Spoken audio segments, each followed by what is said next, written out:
Today we're going to be comparing the new versions of Uppababy's main full-sized models, the Cruz V2 and the Vista V2. This seems particularly relevant now that, with the shift to the V2 version, the Cruz has dropped its initial small-sized, urban-focused design in favor of a reimagining of the model as a smaller version of the Vista itself, thus making the differences between these two strollers potentially confusing. Nevertheless, there are differences between these models, both in terms of structure and mechanics to some extent, but more importantly in terms of their capabilities and the lifestyle differences which they're each best suited for. Let's start off with what's similar with these two models then, and just from a cursory glance, it should be clear that most of what you're getting is going to be pretty much the same, albeit in slightly different proportions. As far as the seats are concerned, the only difference I can really find is a single strange half-kilo's weight disparity between these two models as reported on Uppababy's website, and what you get then with either model is a somewhat longer than average bucket seat with an adjustable leg rest, high-quality, easy-to-clean textiles, and a canopy providing good sun coverage.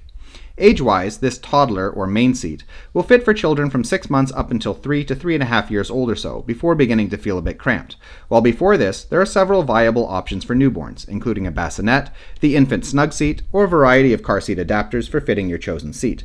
As far as the chassis are concerned, both models share essentially the same structure, which in my opinion has several highly positive qualities, including a telescopic handle to preserve structural integrity during tipping and steering, a wide use of metal, even often in the hinged areas between chassis elements where a lot of other manufacturers tend to use plastic, a plethora of crossbars providing strong horizontal support, which is important for preventing looseness and symmetry issues, and simple, ruggedly constructed internal mechanisms with regards to the folding system and the handle height adjustment mechanism.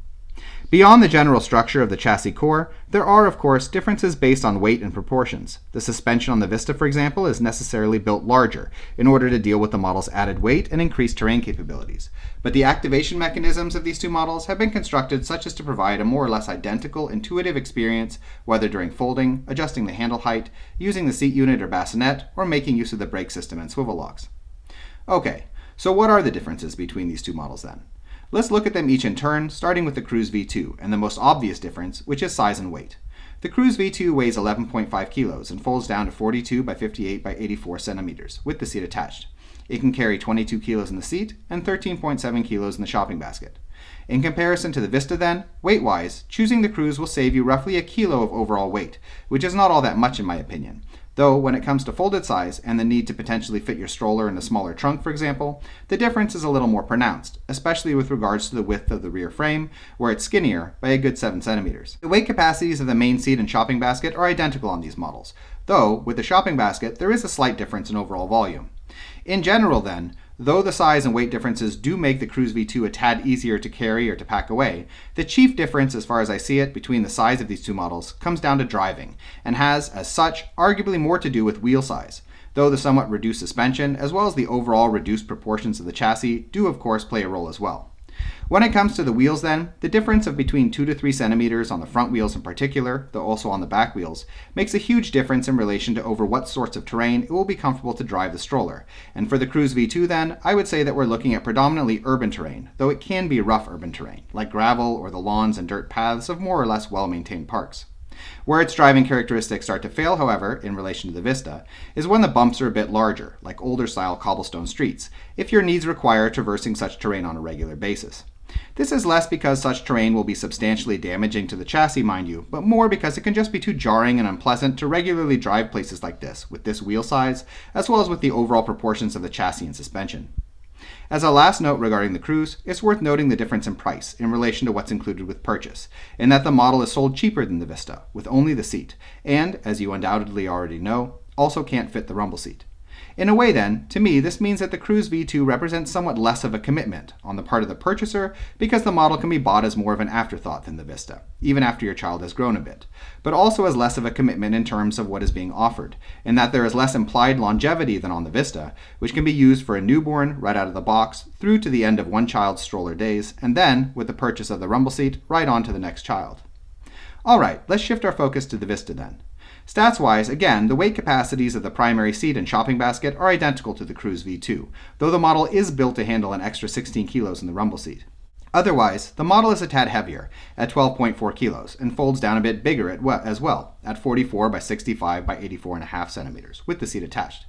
As I already said, There is some difference here when it comes to carrying or packing away these models, though I must admit I have a strong suspicion that this difference is significantly less than what a lot of people assume before actually getting their hands on these strollers, which is, I believe, a result of two factors. Firstly, a memory of the original Cruz, which was a lot smaller than the Vista, and secondly, a failure to generally view the Vista as a legitimate one-child stroller, as that rumble seat just seems all too often present in the imagination. That being said, however, the Vista is, of course, a bit larger, and along with that increased size actually come a variety of advantages, such as a higher than average positioning for the cedar bassinet, which can be made even higher with the use of adapters, a more accessible shopping basket, resulting directly from that higher positioning, and a more substantial and robust build.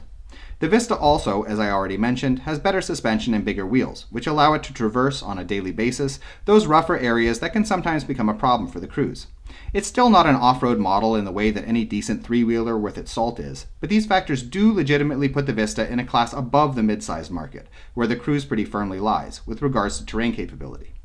There is, however, one pretty significant caveat to this, which is that once you add the tandem seat, the driving advantages disappear significantly, not because the model becomes less terrain capable, but rather because it becomes less maneuverable and harder to tip backwards, as one must do when going up a curb, for example, and also because a lower front-loaded seat means that one must drive even more carefully. To explain this another way, as a one-child stroller, the Vista V2 is an all-terrain Jeep. As a two-child stroller, it's a double-decker bus. So, which of these two models would I recommend buying then? That's going to depend on several factors regarding your present needs, your budget, lifestyle, and environment. In general, though, the Cruz V2 will fit better for somewhat smoother environments, for people not accustomed to taking regular off-road strolls, for those with less trunk space, and for those for whom folding and carrying their stroller will be something they'll need to do several times a day.